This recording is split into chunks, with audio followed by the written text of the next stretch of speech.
সুপ্রিয় দর্শকবৃন্দ, আসসালামু আলাইকুম ওয়া রাহমাতুল্লাহি ওয়া বারাকাতুহু। আশা করি আপনারা ভালো আছেন।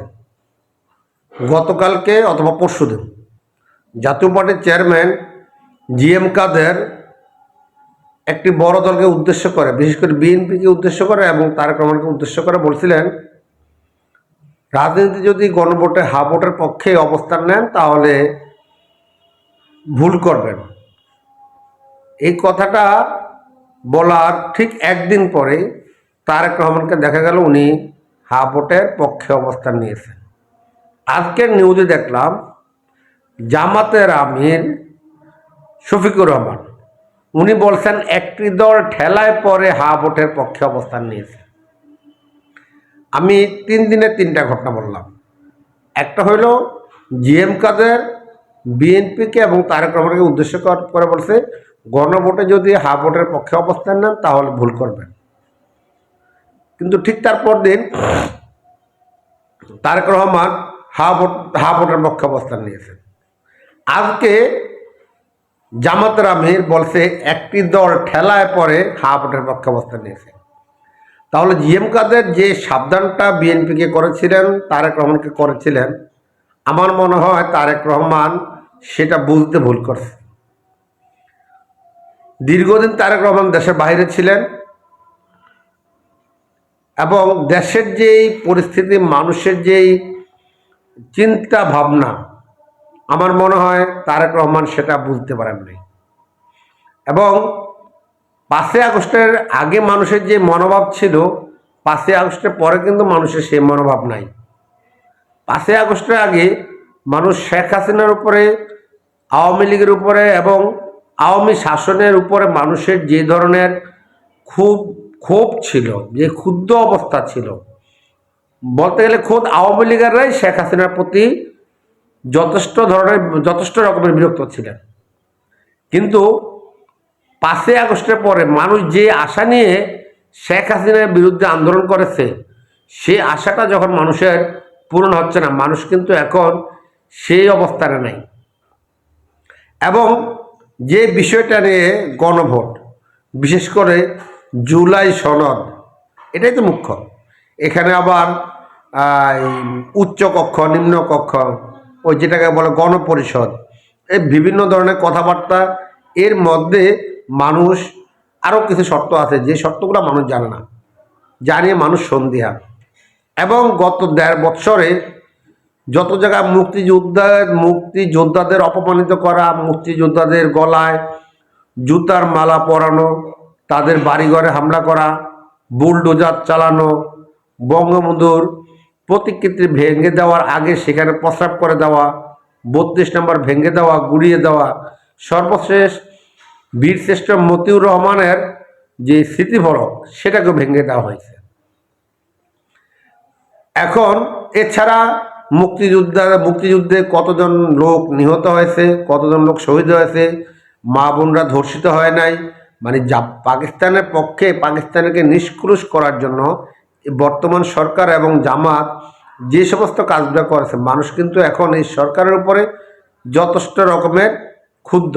এবং জামাত যে শোডাউনগুলো করছে, এগুলা পিছনে সরকারি প্রশ্রয় আছে বিধায় জামাত ওটা করতে পারছে।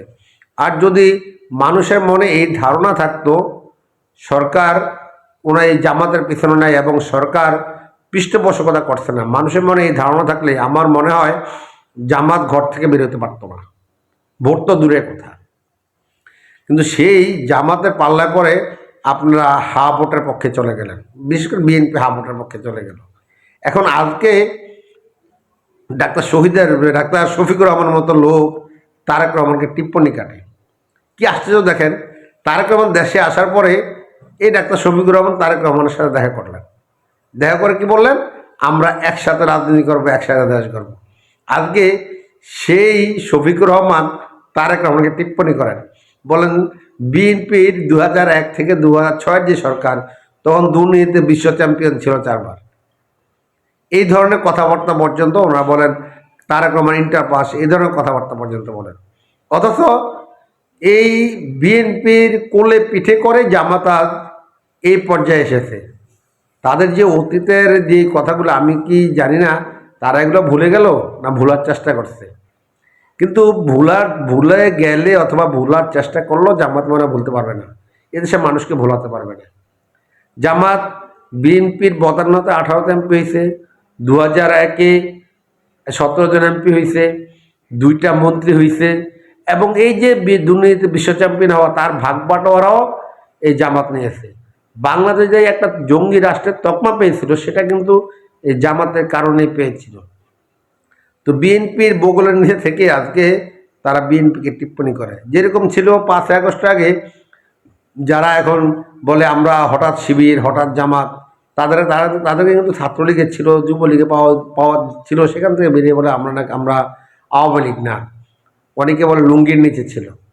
তো জিএম কাদেরের যে বক্তব্যটা আমার মনে হয় তারেক রহমান আসলে বলতে ভুল করছেন।